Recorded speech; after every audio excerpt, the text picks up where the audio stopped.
Assalamualaikum warahmatullahi wabarakatuh. Kami dari kelompok 5 ingin presentasikan mengenai judul Koreksi Neraca. Saya sebagai moderator Linda Mulyana dan saya Mungkin Ibrahim Bisa. Saya Rio Wirada. Saya Desita Syafibri. Baik, sesi selanjutnya akan dibacakan terlebih dahulu kepada Luti Anggia.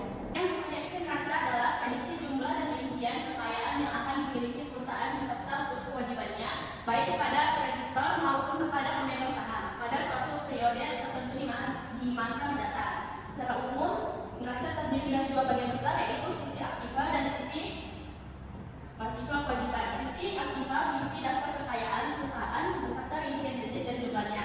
Sedangkan sisi kewajiban berisi kewajiban perusahaan kepada pihak kreditor dan kepada pemegang saham atau pemilik perusahaan.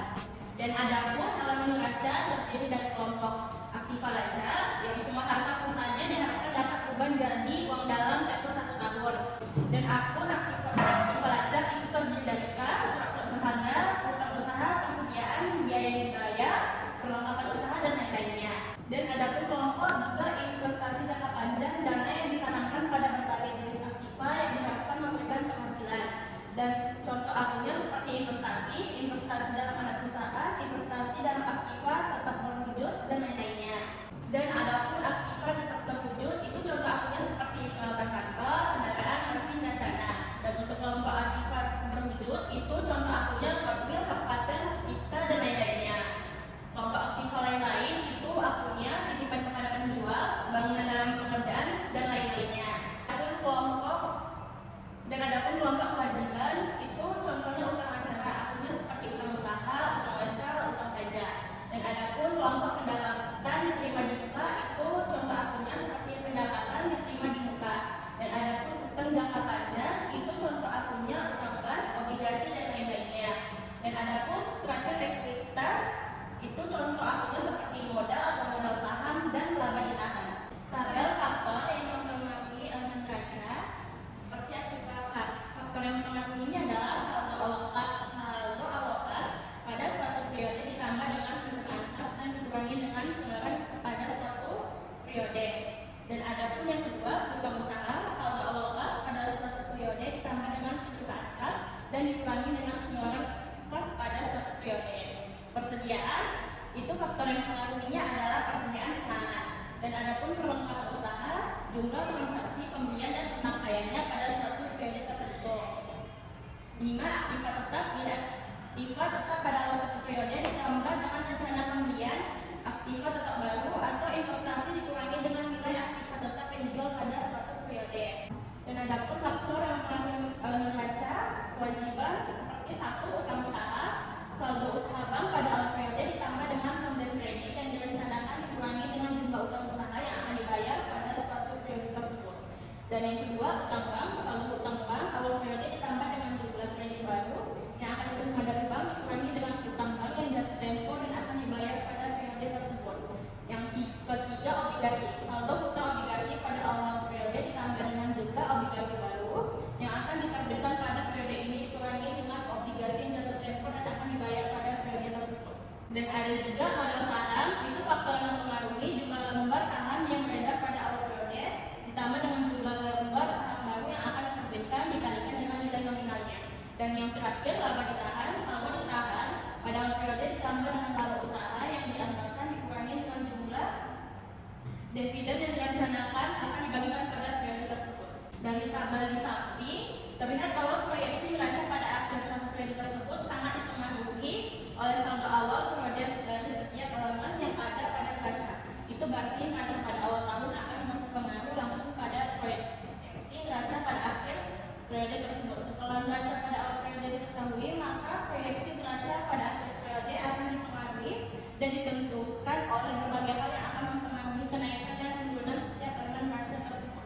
Dan untuk presentasi selanjutnya akan dibacakan oleh Minda Mulyana. Metode proyeksi neraca. Metode proyeksi neraca adalah teknik yang digunakan untuk memperkirakan atau meramalkan posisi keuangan perusahaan di masa depan. Berikut ini penjelasan singkat tentang metode ini. 1. Metode persentase penjualan, memproyeksi item neraca berdasarkan persentase dari penjualan yang diperkirakan. 2. Metode regresi, menggunakan analisis statistik untuk memprediksi item neraca berdasarkan historis. Yang ketiga, metode judgmental, melibatkan penilaian ahli untuk memperkirakan item neraca berdasarkan pengetahuan dan pengalaman. 4. Metode risiko keuangan, menggunakan risiko keuangan historis untuk memproyeksi item neraca di masa depan. 5. Metode arus kas, memproyeksi neraca berdasarkan perkiraan arus kas masuk dan keluar. Untuk menyusun proyeksi neraca, metode yang paling mudah adalah menggunakan persamaan akuntansi dasar, di mana metode tersebut didasarkan pada persamaan bahwa jumlah aktiva dan aktiva akan selalu sama dengan besarnya utang kewajiban dan modal ekualitas dari suatu badan usaha tertentu. Persamaan dasar akuntansi ada aktiva sama dengan kewajiban tambah akuitas. Pengaruh transaksi pada akun, transaksi penjualan tunai, aktiva mas tambah, laba ditahan bertambah. Transaksi penjualan kredit, aktiva piutang bertambah, laba ditahan bertambah. Transaksi pembayaran tunai, aktiva kas berkurang, laba ditahan berkurang. Transaksi pengampunan biaya kredit, utang bertambah, laba ditahan berkurang. Sesi selanjutnya contoh soalnya akan dibacakan oleh Rio Hidayat. Baik, contoh soal. PT Amarta Nugra Mandiri adalah sebuah produsen pulpen yang berlokasi di Jakarta. Berkaitan dengan proses penyusunan proyeksi neraca perusahaan tersebut untuk akhir tahun 2024. Tim penyusun anggaran perusahaan tersebut mengumpulkan berbagai data sebagai berikut. Kas 1 miliar 620 juta, piutang 550 juta, perlengkapan 4 juta, persediaan barang baku 2 juta, persediaan barang jadi 150 juta, aktiva tetap 1 miliar 200 juta. Total aktiva adalah 3 miliar 729 juta. Modal usaha 16 juta, utang bank 700 juta, modal saham 2 miliar, laba diterima 429 juta. Total kewajiban entitas pemilik adalah 3 miliar 729 juta. A. Diperkirakan perusahaan akan melakukan penjualan secara kredit sebesar 1 miliar sepanjang tahun 2024. Masuk ke utang usaha, laba ditahan. B. Sedangkan jumlah piutang akan diterima sepanjang tahun 2024 diperkirakan sebesar 700 juta. Berkurang di piutang usaha utama kas. C.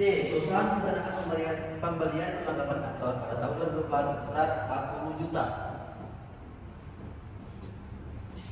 Berkurang di kas, bertambah di perlengkapan kantor. D. Diperkirakan perlengkapan kantor yang akan digunakan sepanjang tahun 2024 sebesar 36 juta. Berkurang di perlengkapan kantor, berkurang di laba ditahan. E. Berkaitan dengan aktivitas perusahaan yang menggunakan 4 unit kendaraan, perusahaan akan dijual dengan harga taksiran 75 juta per unit. 75 juta per unit. Masuk ke 300, masuk ke kas, 300 berkurang di aktiva tetap. Pada tahun 2024 perusahaan merencanakan membeli 5 unit kendaraan baru seharga 150 juta. Perusahaan merencanakan membeli 10 unit komputer baru seharga 6 juta per unit dan 10 unit printer baru seharga 1.500 unit. Perusahaan juga merencanakan membeli 10 set meja dan kursi dengan taksiran harga sebesar 2 juta per set. Pembelian aktiva tetap yang direncanakan sebesar 400 juta direncanakan akan dibayar pada tahun 2024. F. Berkurang di kas, bertambah di aktiva tetap 825, bertambah di utang usaha 400 juta. G. Perusahaan merencanakan pembelian bahan baku secara kredit di sepanjang tahun 2024 sebesar 800 juta. Bertambah di bahan baku 800 juta, bertambah di utang usaha 800 juta. H. Sementara itu utang usaha yang direncanakan dibayar di tahun 2024 adalah sebesar 550 juta. Berkurang di kas, berkurang di utang usaha. I. Perusahaan merencanakan membayar utang sebesar 200 juta pada tahun 2024. Pada tahun yang sama perusahaan tidak merencanakan untuk menambah utang bank. Berkurang 200 di kas, berkurang 200 juta di utang bank. Perusahaan merencanakan membayar dividen sebesar 350 juta pada tahun 2024. berkurang 350 juta di kas, berkurang di pemerintahan sebesar 350 juta. K. Biaya produksi yang dikeluarkan sepanjang tahun ke depan adalah sebagai berikut: biaya pemakaian bahan baku sebesar 300 juta, biaya tenaga kerja langsung sebesar 80 juta, biaya overhead pabrik sebesar 170 juta. Dari seluruh biaya overhead pabrik tersebut diperkirakan sebesar 25 juta merupakan biaya penyusutan aktiva. Berkurang di kas 205 juta, berkurang di bahan baku 300 juta, bertambah di bahan jadi 550 juta, berkurang di aktiva tetap sebesar 25 juta. L. Biaya operasional yang dikeluarkan sepanjang tahun 2024 adalah sebagai berikut: biaya pemasaran sebesar 300 juta, biaya tidak sebesar 80 juta. Dari seluruh biaya operasional tersebut diperkirakan sebesar 20 juta merupakan biaya penyusutan aktiva. Berkurang 360 juta di kas, berkurang di aktiva tetap 20 juta, berkurang di laba ditahan sebesar 380 juta. Dari jumlah penjualan sepanjang tahun 2021 tersebut diperkirakan harga pokok penjualannya sebesar 600 juta. Berkurang di bahan jadi sebesar 600 juta, berkurang di laba ditahan sebesar 600 juta. Hasil dari kas ialah 445 juta. Hasil dari perlengkapan dapur sebesar 850 juta. Hasil dari bahan baku sebesar 700 juta. Hasil dari barang jadi sebesar 100 juta. Hasil dari aktiva tetap sebesar 100 juta.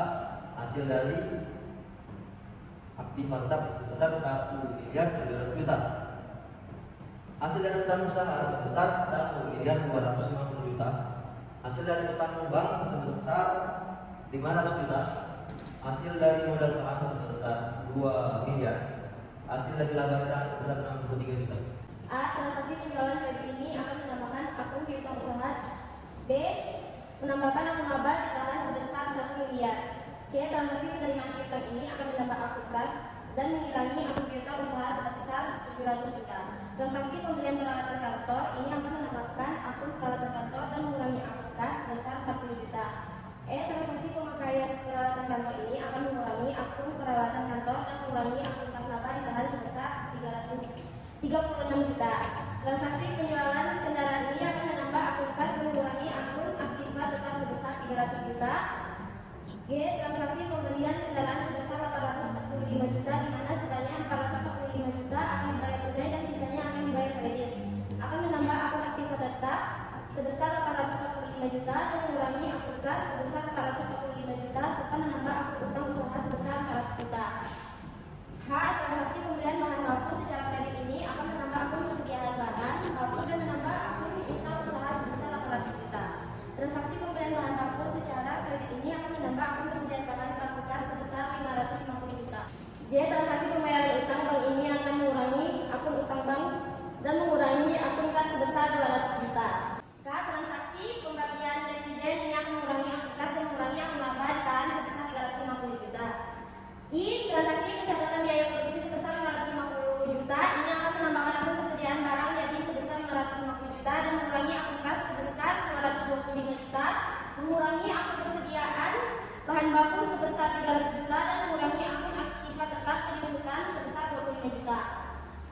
M. Transaksi pencatatan biaya operasi sebesar 380 juta ini akan mengurangi akun kas sebesar 360 juta dan mengurangi akun kas sebesar 225 juta dan mengurangi akun aktiva tetap penyusutan sebesar 20 juta serta mengurangi akun laba ditahan sebesar 380 juta. N. Transaksi pencatatan harga pokok penjualan sebesar 600 juta ini akan mengurangi akun persediaan barang jadi sebesar 600 juta dan mengurangi akun laba ditahan sebesar 600 juta. Selanjutnya dibacakan oleh Rio Yudara.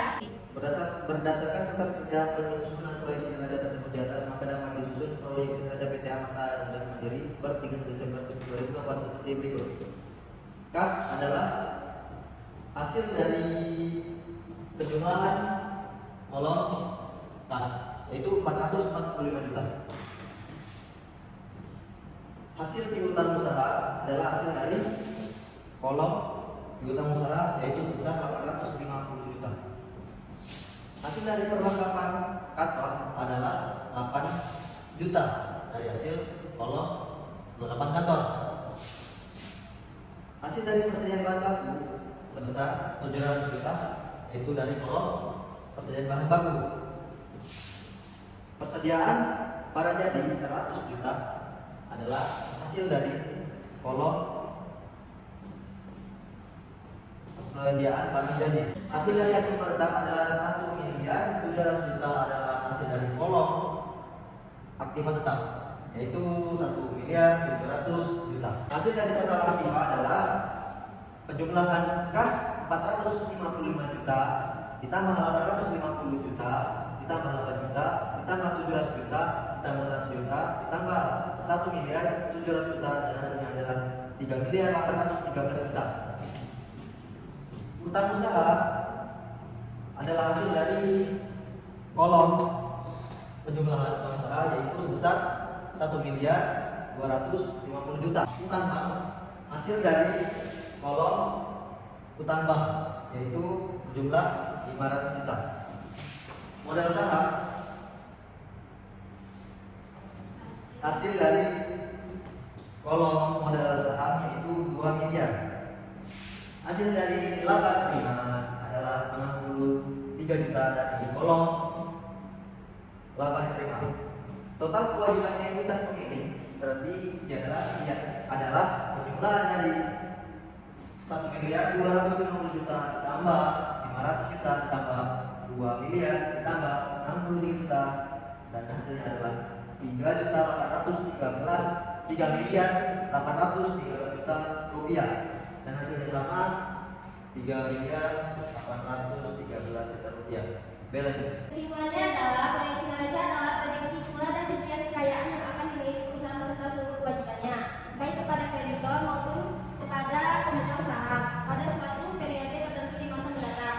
Seperti telah dibahas sebelumnya bahwa setiap elemen neraca baik di sisi aktiva ataupun pasifa dipengaruhi secara langsung oleh anggaran parsial yang lain atau oleh kondisi yang lain. Karena itu perlu diketahui dengan baik faktor-faktor yang mempengaruhi elemen-elemen di dalam neraca adalah adapun faktor yang mempengaruhi adalah 1 kas, 2 piutang usaha, 3 persediaan, 4 perlengkapan usaha, 5 aktiva tetap. Baik, sekian, terima kasih atas presentasi kami. Mohon maaf jika ada kesalahan atau kekurangan. Untuk berbeda. Wassalamualaikum.